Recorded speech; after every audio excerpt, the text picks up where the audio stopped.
उत्तर प्रदेश का एक ज़िला पड़ता है उन्नाव, और उन्नाव ज़िले के अंतर्गत एक थाना आता है औरौसा। औरौसा की थाने की हद में एक गांव आता है गगन बछोला। दोस्तों, यहाँ का राजू कन्नौजिया पहले कमाने के लिए मुंबई गया और मुंबई में उसकी जान पहचान हुई तो वहाँ से सीधे दुबई चला गया। दुबई जाने के बाद उसने एक अपनी लॉन्ड्री की दुकान खोली और जो काफ़ी अच्छी चल रही थी। जो राजू कन्नौजिया था वो शादीशुदा था। उसकी पत्नी आशा कन्नौजिया यहीं अपने गांव में रहती थी। आशा अपने ससुराल में रहने के बजाय अपने मायके में ज़्यादा रहती थी। आशा की उम्र लगभग 24 वर्ष की थी। दोस्तों, वह आवश्यकता से ज़्यादा कामुक और हुस्न की मल्लिका थी। उसका गदराया बदन देख कोई भी उसकी तरफ आकर्षित हो जाता था। दोस्तों, जब वो अपने मायके में थी तो वहाँ एक शकील नाम के लड़के ने उस पर डोरे डालना शुरू किया। वो जब डोरे डाल रहा था तो बहुत जल्द ही आशा भी उसकी तरफ आकर्षित हो गई और आशा ने तुरंत ही उसे हाँ भर दी, क्योंकि राजू दुबई में काम कर रहा था। फिर उसके बाद दोनों मिलने लगे, दोनों के बीच जिस्मानी रिश्ते भी हुए और आशा यही चाहती थी, क्योंकि उसका पति साल में एक बार आता था, कभी 15 दिन के लिए तो कभी महीने भर के लिए। और उसकी जब शकील से दोस्ती हुई तो दोनों अपनी हवस मिटाने में भी जुट जाते थे। और फिर जो आगे हुआ दोस्तों, वो सुनकर आपके भी होश उड़ जाएंगे। नमस्कार दोस्तों, मैं हूं इंद्र सिंह, आपका स्वागत करता हूं क्राइम अब तक 302 में। दोस्तों, जो राजू कन्नौजिया था वो दुबई में रहकर कमाता था। वहीं उसकी दुकान अच्छी खासी चल रही थी, मगर यहाँ उसकी पत्नी जो आशा कन्नौजिया थी, उसके रंग ढंग कुछ अलग ही थे।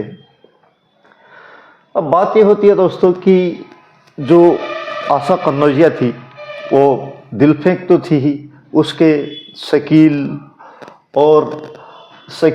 राम नरेश और छोटू जैसे कई लोगों से अनैतिक संबंध बन चुके थे और वो बिंदास भी रहती थी।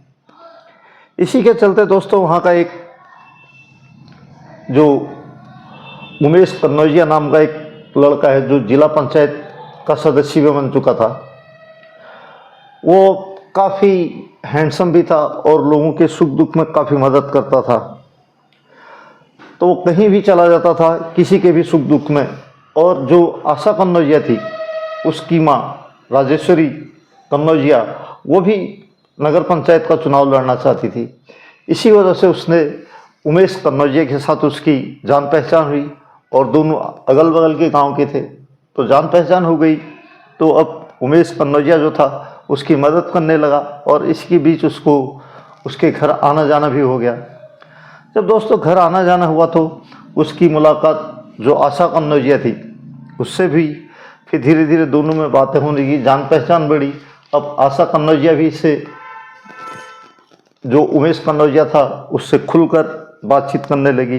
फिर दोनों अपनी माँ के काम के लिए नगर पंचायत कार्यालय भी जाते थे।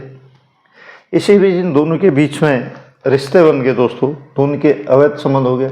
अब जो आशा कन्नौजिया थी उसके 2 नहीं 4-5 दोस्त हो गए, जिनमें राम नरेश, शकील, छोटे और जो उमेश कन्नौजिया चाहता था कि जो आशा कन्नौजिया है वो सिर्फ उसी के साथ रिलेशन में रहे, बाकी के साथ कोई बात ना करे।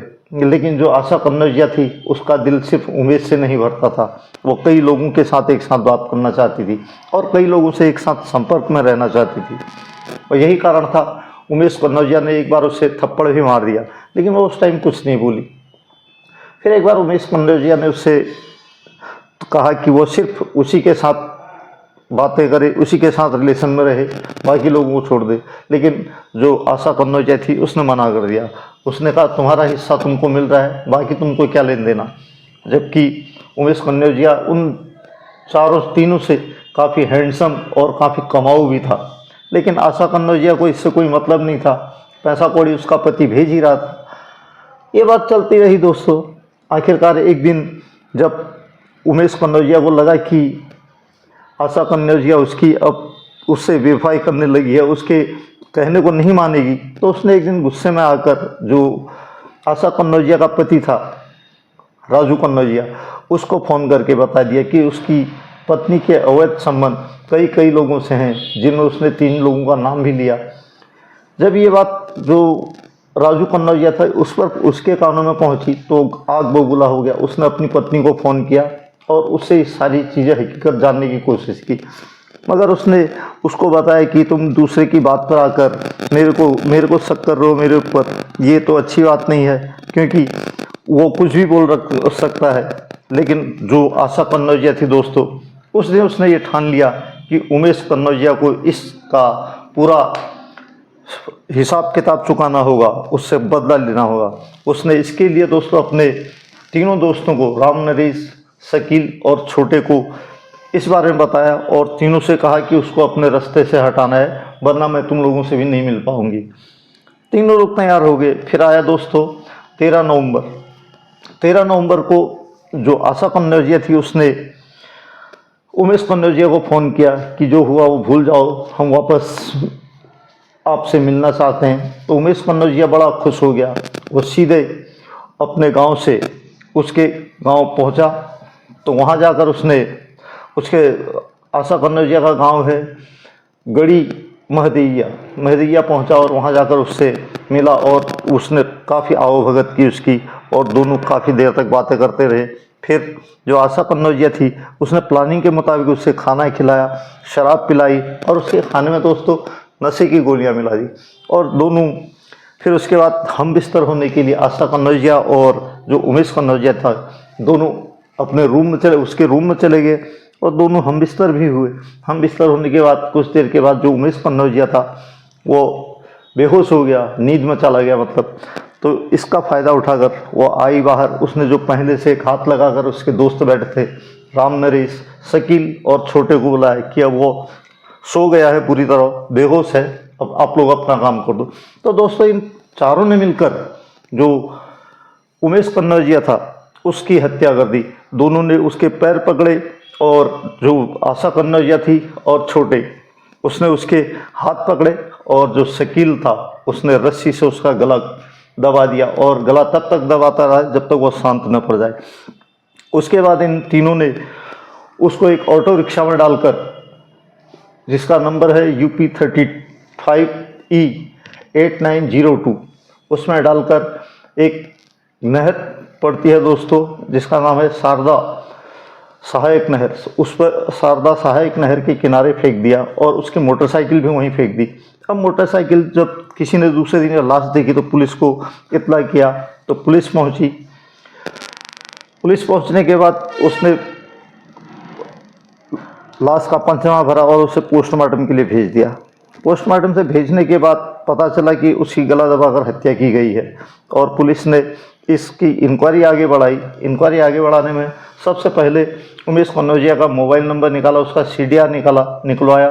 तो उसमें 13 नवंबर को 32 बार एक नंबर पर बात हुई थी। जब उस नंबर का पता लगाया तो वो था आशा कन्नौजिया का। आशा कन्नौजिया को पुलिस ने थाने बुलाया और उससे पूछताछ की। पहले तो बहुत सारी चीज़ें मुकर गई कि उसका कोई हाथ नहीं है इसमें, वो जानती तक नहीं है। जब पुलिस ने मोबाइल का CDR उसके सामने फेंका तो वो टूट गई। उसने पुलिस को बताया कि जो उसने उमेश कन्नौजिया की हत्या की थी उसमें उसका दोस्त राम नरेश, शकील और छोटे 3 शामिल हैं, और साथ ही साथ जो ये उमेश कन्नौजिया था उससे भी उसके अवैध संबंध थे। ये घटना दोस्तों, फिर उसके बाद उन तीनों को भी गिरफ्तार किया। तीनों ने अपना जुर्म कबूल किया और तीनों को जब कोर्ट में पेश किया तो 24 अक्टूबर को दोस्तों इन तीनों को जेल की हवा खानी पड़ी। माफ़ कीजिएगा, 24 नवंबर को जेल की सलाखों के पीछे भेज दिया। दोस्तों ये थी हवस, हत्या और बदले की जो कहानी। आपको कैसी लगी आप कमेंट बॉक्स में कमेंट कीजिए। और दोस्तों आपसे हाथ जोड़कर अनुरोध है कि इस चैनल को आप सब्सक्राइब कर दीजिए, लाइक कीजिए, शेयर कीजिए और बेल आइकन भी दबाइए। मिलता हूँ किसी ऐसी नई सत्य घटना के साथ, तब तक जय हिंद, वंदे मातरम।